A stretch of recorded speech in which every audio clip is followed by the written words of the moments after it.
O Evangelho de hoje é de São Mateus e nos diz: naquele tempo, Jesus, tomando a palavra, disse: Graças vos dou, ó Pai, Senhor do céu e da terra, porque escondestes estas coisas aos sábios e aos prudentes e as revelaste aos pequeninos. Assim é, ó Pai, porque assim foi do vosso agrado. Todas as coisas me foram entregues por meu Pai, e ninguém conhece o Pai senão o Filho, e aquele a quem o quiser o Filho revelar. Vinde a mim todos os que trabalhais e vos achais carregados, e eu vos aliviarei. Tomai sobre vós o meu jugo e aprendei de mim, que sou manso e humilde de coração, e achareis descanso para vossas almas, porque o meu jugo é suave e o meu peso é leve. Louvado seja nosso Senhor Jesus Cristo. Podem sentar. Hoje nós celebramos a festa de São Matias e ontem foi a vigília de São Matias. O padre disse que era de São Mateus, mas São Mateus em setembro. Bom, os nomes Matias, Mateus, houve uma confusão entre apóstolo e evangelista. São Matias, nós conhecemos algo de sua vida por causa do Ato dos Apóstolos, que narra que o apóstolo São Pedro, vendo que a cátedra de Judas tinha ficado vazia, então ele decide colocar um sucessor para cumprir as escrituras que dizia, não que o lugar daquele fique vazio e que fica a sua geração deserta, mas que outro ocupe o seu lugar no episcopado. Está escrito nos Salmos. Então, o mesmo São Pedro cita esta passagem bíblica: não fique deserta a sua habitação e não haja quem lá queira habitar e receba outro seu episcopado. Isso está escrito nos Salmos, profetizando a tragédia que Judas haveria de fazer. Então se escolhem dois homens. Um se chamava José, tinha o apelido de Justo, e Matias. E depois de fazer uma oração, a sorte caiu sobre São Matias e a partir de então ele é um dos apóstolos. É verdade que quando nós nomeamos os 12 apóstolos, São Matias não está entre eles. Porque apóstolo no sentido próprio da palavra, são aqueles que viram Nosso Senhor e foram escolhidos a dedo por Ele mesmo. Aí nós temos os 12. Judas é um deles, mas ele é indigno de ser mencionado entre os 12, porque ele é um traidor. Então, Deus Nosso Senhor escolhe por via de São Pedro, hoje, São Matias, que celebramos sua festa, mas o apóstolo propriamente dito vai ser São Paulo Apóstolo, que quando Nosso Senhor aparecer para ele, é a única aparição na história da Santa Igreja que Nosso Senhor desceu do céu e apareceu com carnes e ossos glorificados depois da sua ressurreição a São Paulo. Por isso ele é o apóstolo no sentido pleno da palavra, como Nosso Senhor escolheu a dedo São Pedro, Santo André, São Tiago, Felipe, João, etc. Assim ele também escolheu São Paulo. Mas vamos continuar as nossas considerações da Quaresma, e havíamos falado ontem já da oração. Então vamos seguir sobre esse tema, porque a Santa Quaresma são 3 práticas: a oração, o jejum e a esmola. São as 3 práticas da Santa Quaresma que todo católico deve fazer. Um católico digno desse nome faz essas 3 práticas durante a Quaresma. É verdade que nós não podemos dar esmola todos os 40 dias, hein?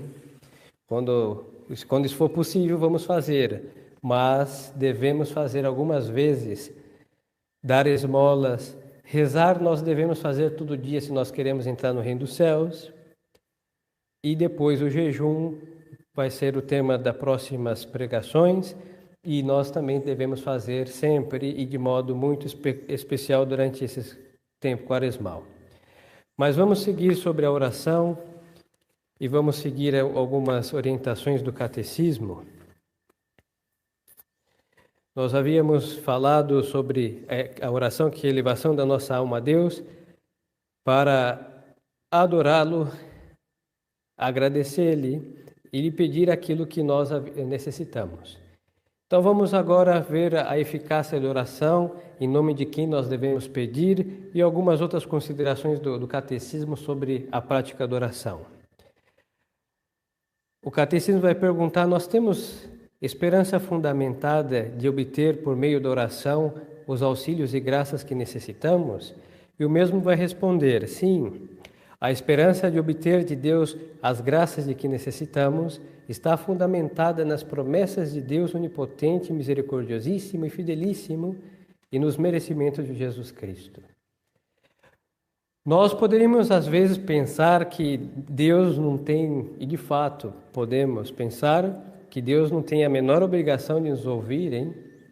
Porque Deus nosso Senhor é Deus conosco ou sem nós. Se nós rezamos ou não rezamos, a glória de Deus, Ele em si tem toda a sua glória. Ele não precisa nem de anjo, nem de mundo, nem de ser nenhum, porque Deus em si tem toda a sua glória, toda a sua felicidade está nele mesmo. Porque se não fosse assim, não seria Deus. Como que vamos conceber um Deus perfeitíssimo que necessitasse de seres humanos para ser bendito e louvado? Não precisa, seria uma imperfeição da essência de Deus. E Deus nosso Senhor nos criou por pura bondade, porque Ele em si, tendo todas a sua felicidade, então Ele quis que outros seres participassem da felicidade dEle. Então a bondade de Deus, que quis se comunicar, então criou homens, anjos e todos os seres, em que Deus comunica a sua bondade. Agora, falando de anjos e homens, nós somos livres de adorar a Deus e ser feliz, ou de ser infelizes não adorando a Deus e ir para o inferno. O homem tem essa liberdade e os anjos também tiveram. E aí temos os demônios que não usaram bem da sua liberdade. E entre os homens temos aqueles que estão no inferno porque também não usam bem a sua liberdade. Agora, nós também podíamos pensar que, bom, Deus não tem a menor obrigação de nos atender. E, de modo muito especial, porque nós estamos mais como rebeldes do que como seus amigos. E quem nos mostra isso são nossos pecados. Mas por que nós temos uma esperança fundamentada, como diz o catecismo, de obter por meio da oração os auxílios e graças que nós pedimos a Deus? Porque nosso Senhor disse que Ele ia atender aqueles que pedissem. Então não são os nossos méritos, nenhum dos nossos méritos. Nós podemos falar: não, mas é porque eu sou católico e pratico a religião, Deus se obrigou a me ouvir? Não, não foi por isso. Ele se obrigou a nos ouvir e atender-nos. Por quê? Porque Ele quis. Depois Deus nosso Senhor sabe de tudo que nós precisamos, porque Ele é onisciente. Então nós, em princípio, não deveríamos ter a preocupação, e nem devemos ter, de avisar Deus do que nós precisamos, porque Ele sabe de todas as coisas. Mas então por que nós rezamos? Porque vai dizer Santo Agostinho que Deus determinou dar as graças que Ele sabe que nós necessitamos, mas dá para aqueles que pedirem. Deus sabe que nós precisamos de certas virtudes, em realidade todas elas, de um pouquinho mais de saúde e que fulano precisa se converter, talvez aquele ente querido nosso que está perdido. Deus já sabe, mas Deus eternamente o determinou porque Ele sabe todas as coisas, que ia haver este sujeito, que Deus sabe que ele ia usar mal da sua liberdade, e Ele havia determinado, bom, ele se converterá, e Deus quer a conversão do pecador, mas ele se converterá quando alguém rezar por ele. E aí este alguém somos nós, ou fulano, ou Beltrano, que vai rezar por fulano e alcançará sua conversão. Então é a vontade de Deus nosso Senhor que determinou que alguém pedisse. E está fundamentada a nossa esperança no quê? Na promessa de Deus. Ele disse: pedi e recebereis. E disse que era necessário rezar sem jamais desfalecer. Ou seja, orações insistentes.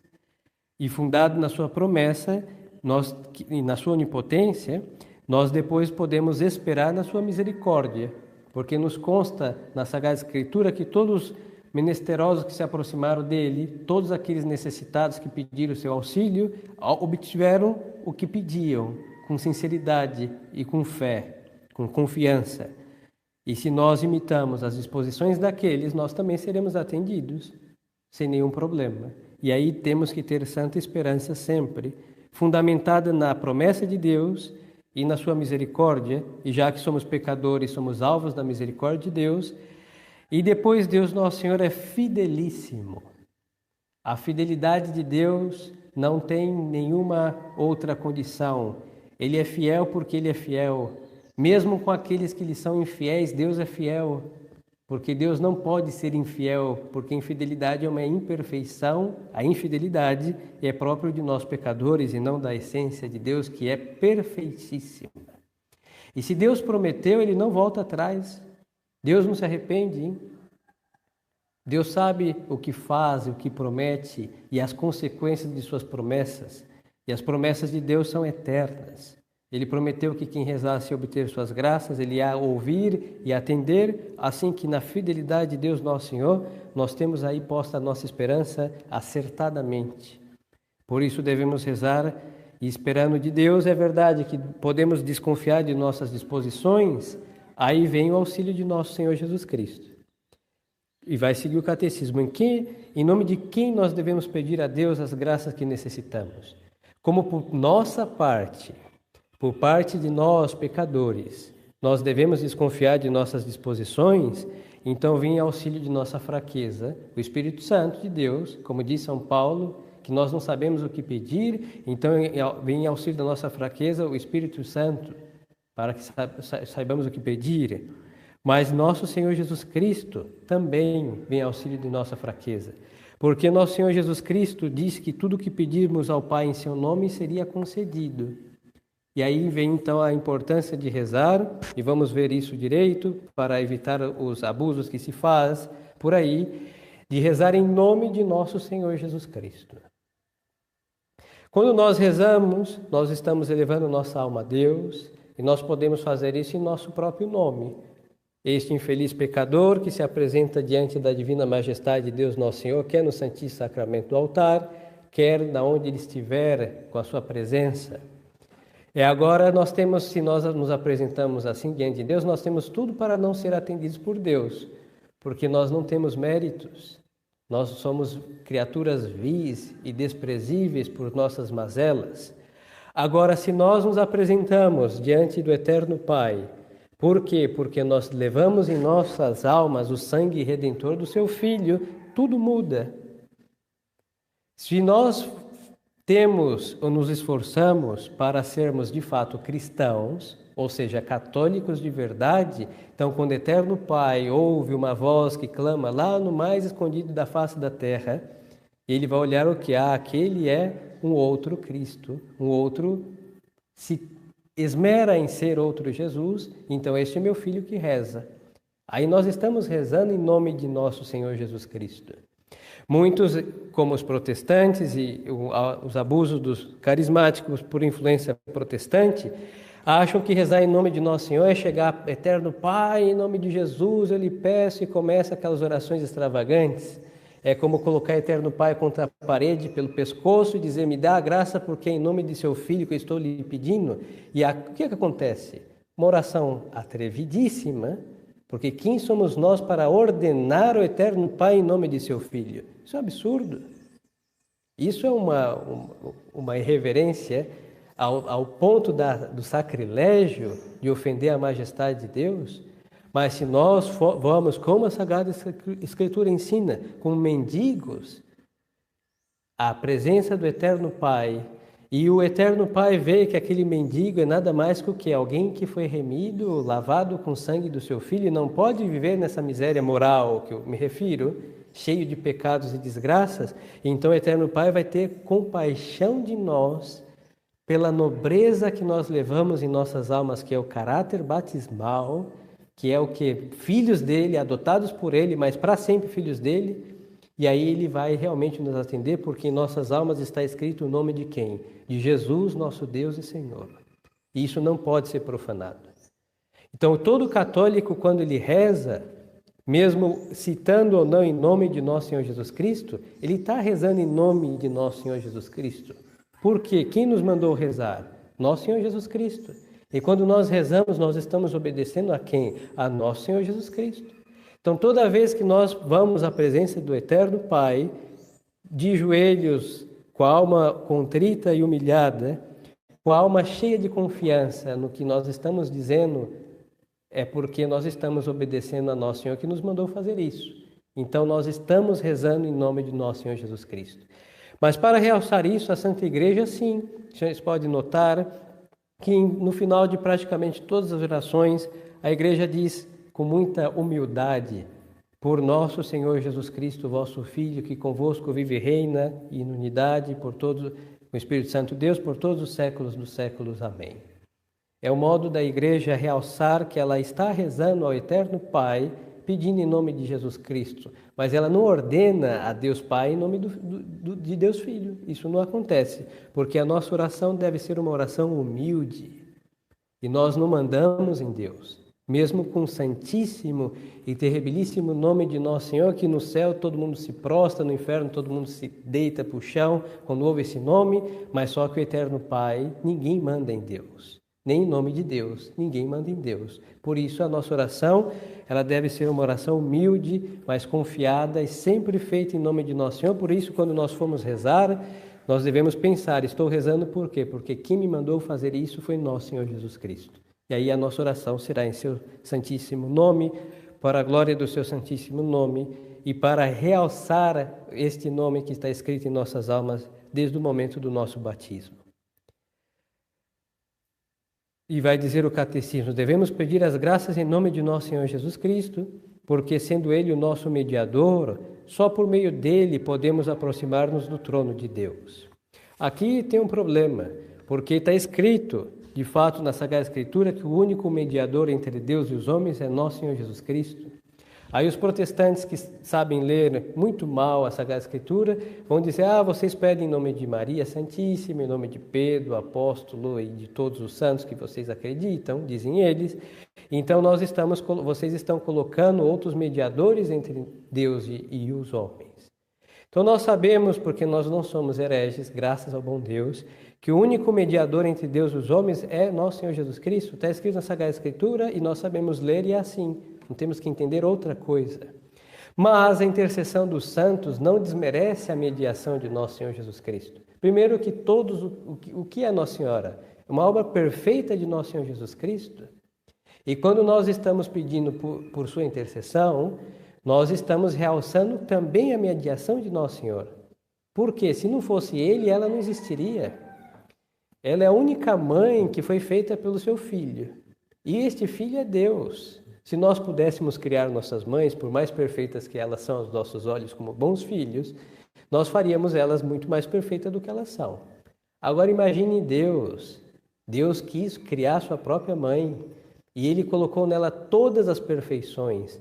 E parecerá aos olhos da sensatez de quem crê em Deus que Maria Santíssima vai tirar o lugar de mediação de Nosso Senhor? De modo algum. Ela só vai realçar a mediação de Nosso Senhor.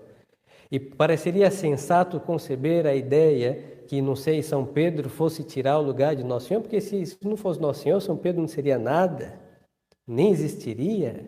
E se ele é São Pedro, é porque ele é outro Cristo com a perfeição deste nome na vida que ele teve que viver, e não é inteligente pensar que São Pedro ou Santo Antônio ou qualquer santo de verdade vai arrancar, destronar Nosso Senhor e vai se pôr como intermediário entre os homens.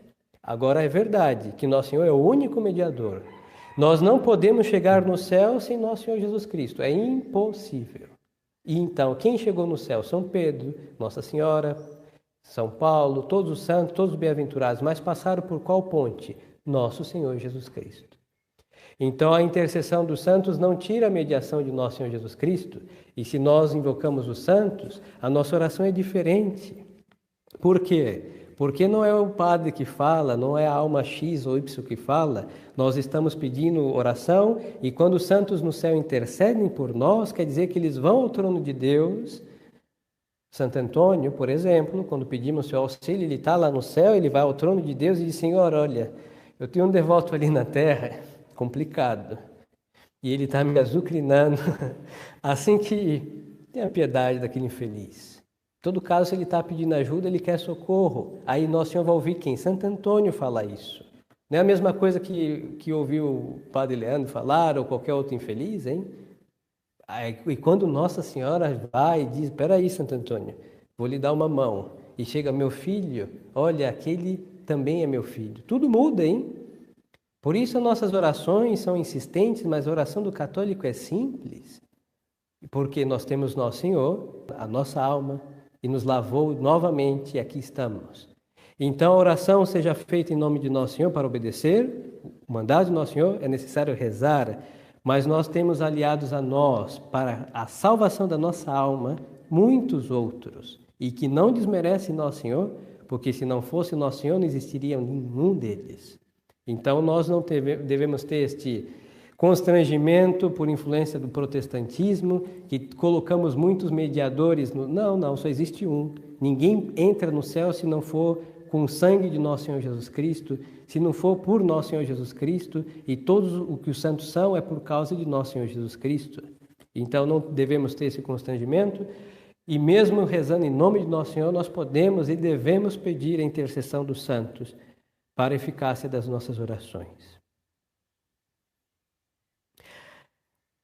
Assim sendo, poderia parecer que as nossas orações são sempre eficazes e que nós poderíamos receber todas as graças que pedimos, mas o catecismo vai considerar outra verdade. Se a oração tem tanta eficácia, como é que tantas vezes não são atendidas as nossas orações? Aí vamos ver isso. Isso daqui acontece com todos nós.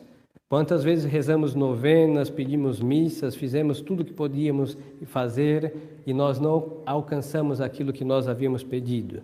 Mas por quê? Muitas vezes as nossas orações não são atendidas ou porque pedimos coisas que não convêm à nossa eterna salvação ou porque não pedimos como deveríamos. É verdade que tem coisas que nós pedimos para a nossa salvação e aparentemente nós não vemos a graça vir. Quando nós pedimos certas virtudes, imaginemos uma alma muito nervosa, que tem ira, e que ela pede a Deus paciência, e ela vive irritada. Muito deve ser porque ela não faz a parte dela, que engolir alguns anfíbios por aí, e depois porque Deus opera nas almas, mas nós não podemos enxergar a obra de Deus em nós, porque nós nos envaidecemos por um lado e depois nós queremos pegar o timão da nossa alma e dirigir nossa alma, quando isso é obra do próprio Deus que conduz as almas até Ele.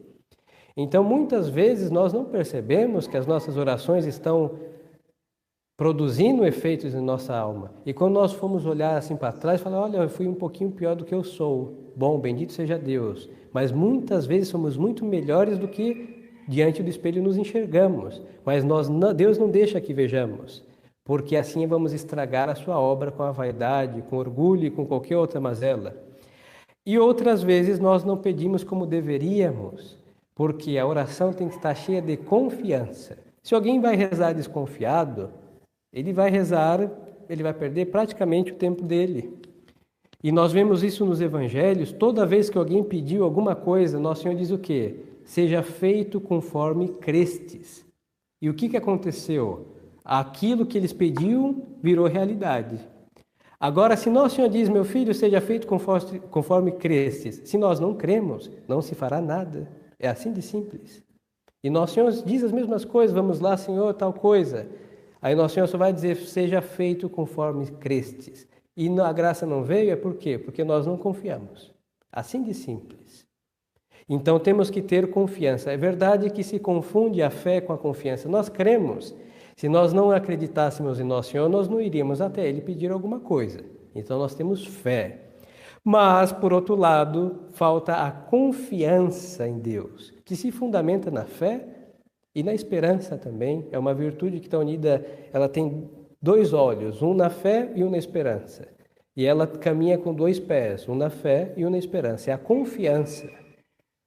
Às vezes nós estamos meio desconfiados porque não exercitamos nossa fé, e às vezes nós faltamos com a confiança porque nós não estamos esperando em Deus.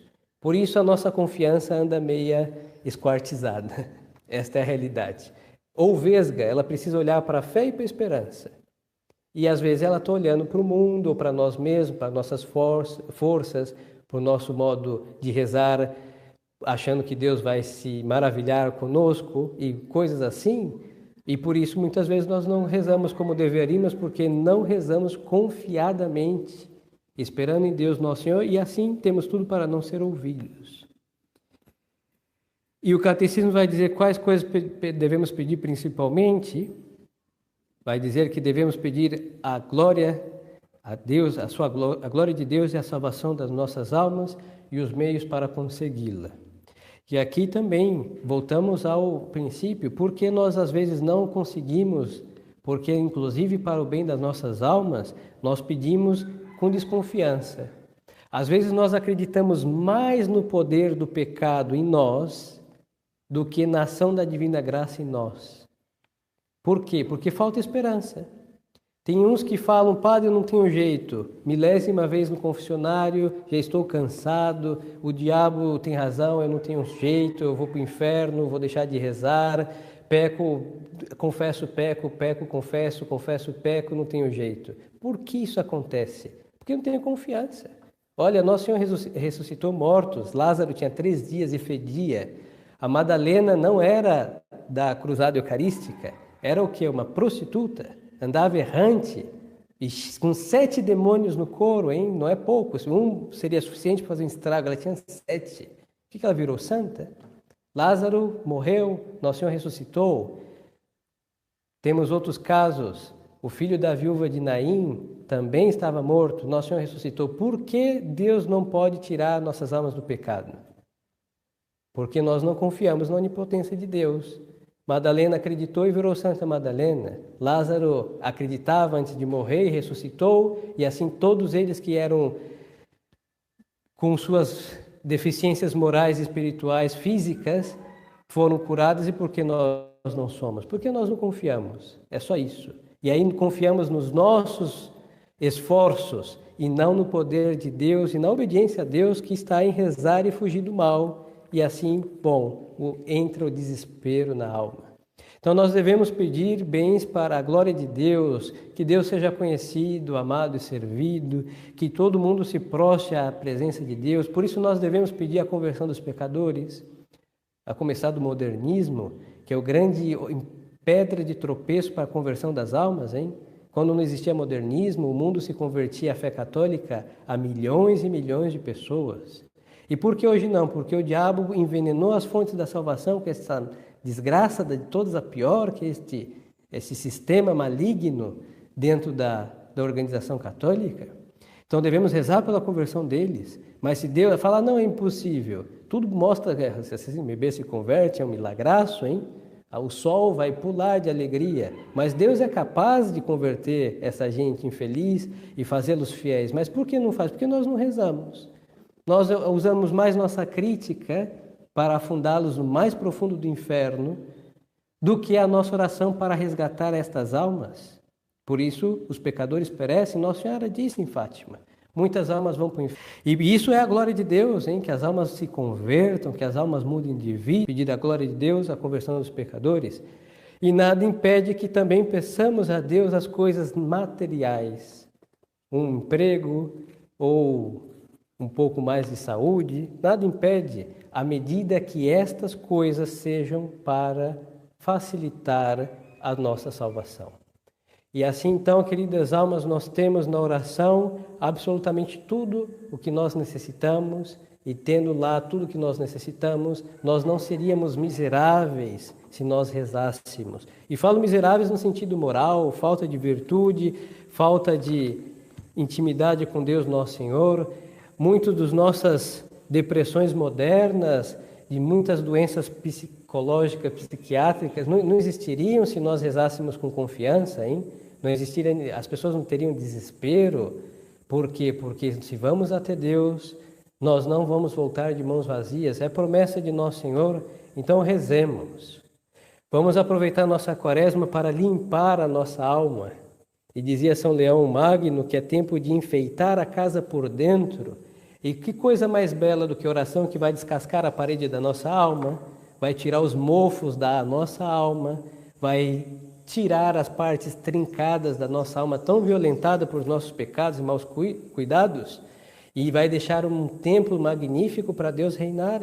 Não existe obra mais magnífica para preparar a alma para Deus que a oração. Então vamos aproveitar a nossa quaresma e rezar, mas rezar mesmo, e violentar nossa alma rezando, e sem jamais se desfalecer, e assim nós vamos terminar a nossa quaresma vendo nosso Senhor ressuscitado, mas ressuscitado também dentro da nossa alma.